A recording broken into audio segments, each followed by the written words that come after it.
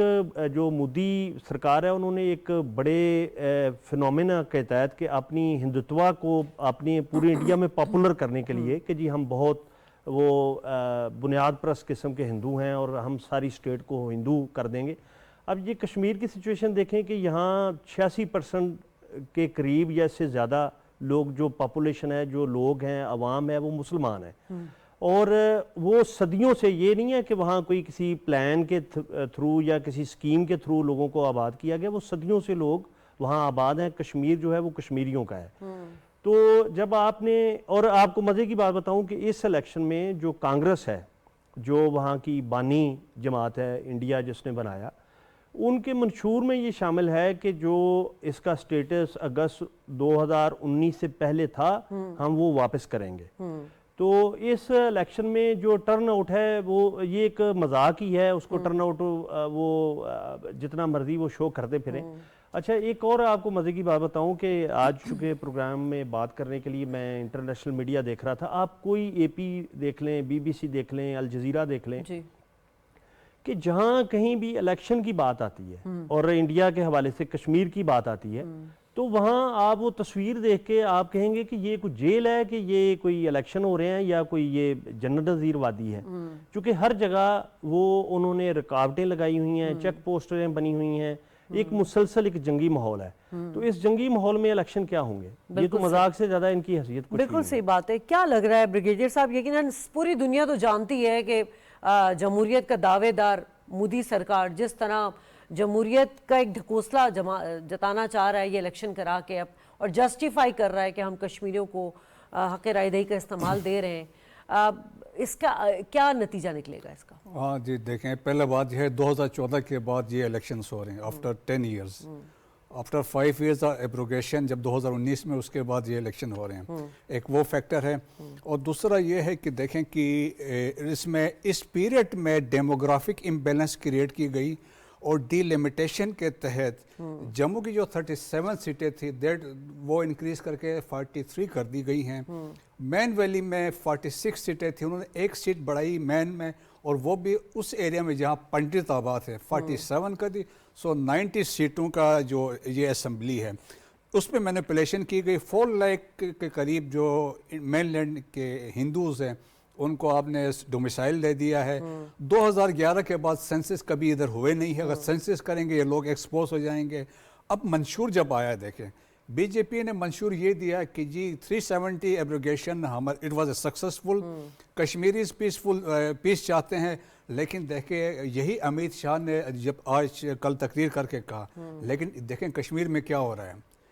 Valley میں already struggle تھی، لڑائی چل رہی تھی، اب south of Pir Panjal Jammu division جہاں پہ ہے وہاں پہ آپ دیکھیں پنچ ہے، راجوڑی ہے، ڈوڈا ہے، کشتور ہے، رامبن ہے، کٹھوعہ ہے، یہاں پہ حریت پسند بہت ایکٹیو ہیں۔ They are killing Indian security forces. Indian Guardian نے کیا سٹوری کیری کی ہے کہ Indian force security forces they are at the run on the run, اور یہ 2 بندے آتے ہیں اور since they are using terrain اور وہ سارا ایک فیئر آف ان نون ہے انڈین سیکیورٹی فورسز کے لیے۔ کانگریس نے یہ منشور دیا کہ جی وی ول ریسٹور 370 اور اس سے پہلے کے سچویشن پہ لے آئیں گے۔ سو ایک الائنس بن گیا ہے، فاروق عبداللہ نیشنل کانفرنس کا الائنس ہے ود کانگریس، اور پیچھے ہم نے دیکھا کہ ڈیموکریٹک جو پیپلز ڈیموکریٹک پارٹی تھی محبوبہ مفتی کی، ان کا الائنس بی جے پی کے ساتھ رہا ہے۔ اب جو اوورآل گیم جو ہے وہ یہ ہے، وہ چاہتے ہیں کہ جو مینیپولیشن کی گئی ہے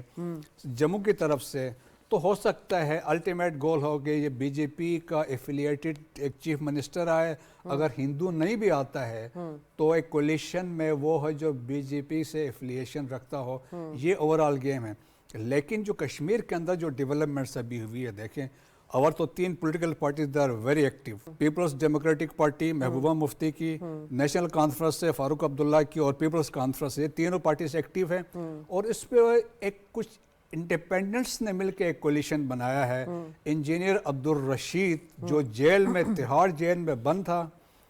اس کے بیٹے نے اس کے کمپین چلائی, ہی ون دی الیکشن, 2 لاکھ کے مارجن سے عمر عبداللہ سے وہ الیکشن جیتا ہے, وہ ریلیز ہو گیا ہے, تو وہ الیکشن لڑ رہا ہے. تو ایک تھریٹ وہاں جماعت اسلامی جس کو بین کیا گیا ہے, فاضل لاسٹ 5 سال کے بعد ایکسٹینڈ کیا گیا ہے, جماعت اسلامی الیکشن لڑ رہی ہے انڈیپینڈنٹلی. سو ایک ڈفرینٹ میسیج ہے, وی کین ڈسکس اٹ, کہ جس میں کیوں یہ الیکشن پہ ہے. اوورآل ہم کہہ سکتے ہیں these are sham election, doing ہیں, اور ایک انٹرنیشنل کمیونٹی کو یہ تاثر دیا جا رہا ہے کہ all is well in illegally occupied Jammu and Kashmir. ٹھیک ہے, جس طرح بریگیڈیئر صاحب نے شہزاد ایکسپلین کیا, ڈیموگرافی تبدیل کر دی گئی ہے, 35A کو ایبروگیٹ کر کے جو ہے وہ یونین ٹیریٹری میں تبدیل کر دیا گیا. یعنی کشمیر میں آف کورس مسلمان اکثریت زیادہ ہیں, بٹ جس طرح ہندوؤں کو آباد کیا گیا, 42 لاکھ کے قریب ڈومسائلز دیے گئے, یہ تو بالکل کلیئر اور واضح ہے کہ مودی سرکار کے عزائم کیا ہیں. بٹ کوسچن وہی آ جاتا ہے کہ یو این کی جو قراردادیں ہیں اس کے مطابق جو ریفرینڈم کرانا تھا وہ نہیں ہوا اب تک, اور یہ تمام چیزیں صورتحال ہیں. ہیومن رائٹس, جو انٹرنیشنل ہیومن رائٹس ہیں وہ بھی اس کو کنڈیم کری, شفافیت پر آواز اٹھائی جا رہی ہے, انٹرنیشنل میڈیا کی ایکسیس نہیں ہے, وہاں پہ میڈیا کو کچھ کرنے کی اجازت نہیں ہے. یہ تمام چیزیں دیکھ کر ہم پھر وہی بات کرتے ہیں کہ دنیا کا انٹرسٹ ہے بھارت کے ساتھ, اسی لیے آنکھیں بند کر کے بیٹھی ہے. پاکستان کی پالیسی بڑی واضح ہے, لیکن اس الیکشن پہ پاکستان کی پالیسی کیا ہونی چاہیے؟ آپ کے سوال میں بہت سے آپ نے پہلوؤں کو کور کیا. ایک تو یہ کہ جو پریس کی وہاں تک رسائی ہے الیکشن کے جو پولنگ اسٹیشنز ہیں, جو اس کا عمل ہے, اس کو بھی ریسٹرکٹ کیا گیا ہے. یہ AP کی آج میں رپورٹ دیکھ رہا تھا کہ اس کی کوئی وجہ بھی انہوں نے نہیں بتائی. اچھا, تیسری بات ایک اور جو بڑا اہم نقطہ یہ ہے کہ آپ دیکھیں کہ لیٹ 80s اور ارلی 90s سے یہ اپرائزنگ ہے وہاں لبریشن کی, جو ریسنٹ جسے ہم حالیہ کہہ سکتے ہیں, ادروائز اس 70 سالوں سے وہ لوگ وہاں کے لگے ہوئے ہیں. تو اس کے باوجود یہاں ہمارے ہاں ایک بنایا گیا یہاں سوات میں یا ہمارے ان شمالی علاقہ جات میں, تو آپ یہ دیکھیں کہ اگر ہماری عوام ہمارے ساتھ نہ ہوتی تو ہم اس پہ کیسے قابو پا سکتے. تو بات یہ ہے کہ وہاں جو کشمیر میں کشمیری اپنی آزادی کے لیے لگے ہوئے ہیں, ہم آپ کو صرف رائے نہیں دے رہے, آپ سٹیٹس اٹھا کے دیکھ لیں کہ وہاں کی سچویشن کیا ہے. جس طرح یہ ابھی میرے فاضل دوست نے بات کی کہ وہاں ڈیموگرافی کو چینج کرنے کے لیے بہت سے انہوں نے جتن کیے ہیں, ڈومیسائل کا اور یہ وہ. اچھا, اس کے باوجود صورتحال یہ ہے, اور اعلان یہ کیا ہے مودی سرکار نے کہ جی ہم یہاں ہندو وزیر اعلیٰ لائیں گے. یہ جو آج میں نے سارا اس کا انالیسس کیا ہے, مجھے یہ پاسبل نہیں لگ رہا. جس طرح انہوں نے انجینئر عبدالرشید کی بات کی, تو 1987 کے بعد جماعت اسلامی, حالانکہ نہ وہ رجسٹرڈ ہے نہ عوامی اتحاد جو انجینئر عبدالرشید کا ہے, لیکن وہ 44% جو سیٹیں ہیں ان پہ ان کے امیدوار ہیں, اور they are in very good position to win the election. تو یہ ہے کہ جو ابھی سینیریو وہاں بنے گا, یہ اتنا کوئی آسان یعنی پیس آف کیک نہیں ہے انڈیا کے لیے اس کو, چونکہ جب تک وہ اقوام متحدہ کی قراردادوں کے پس منظر میں اور حوالے سے, اور یہ تو آپ سب جانتے ہیں کہ اقوام متحدہ میں کون گیا تھا, پنڈت نہرو ہی گئے تھے. ٹھیک ہے, چلیں شہزاد صاحب آپ کا بہت شکریہ, بریگیڈیئر سر آپ کا بھی شکریہ ادا چاہوں گی. ناظرین, بھارت کے جو مضموم مقاصد ہیں وہ سب کے سامنے آیا ہے. مقبوضہ جموں کشمیر کے جو آزادی تحریک پسند جو جتنے بھی وہاں پہ ہم دیکھ رہے ہیں کہ موومنٹ ہوتی ہے, وہ کسی بھی طرح تھم نہیں رہی, شہادتوں کا سلسلہ رک نہیں رہا, کیونکہ کشمیر اپنا حق, آزادی کا حق لے کر رہیں گے. مودی سرکار چاہے جتنے بھی ڈھکوسلے بازی کر لے, جمہوریت کی دعوے دار بن جائے, دنیا کی آنکھوں میں دھول جھونک لے, لیکن یہ تحریک رکے گی نہیں. پروگرام میں اس وقت بریک لیں گے, اور بریک کے بعد جب واپس آئیں گے تو ہم بات کریں گے پرائم منسٹر شہباز شریف صاحب کی. ADB کے جو ایشین ڈیولپمنٹ بینک کے جو صدر ہیں وہ پاکستان آئے ہیں اور ان سے ملاقات ہوئے ہیں. $720 ملین کے جو ہے وہ دستخط ہوئے ایگریمنٹ کے. اس پہ ڈیٹیل گفتگو ہوگی آفٹر دس بریک.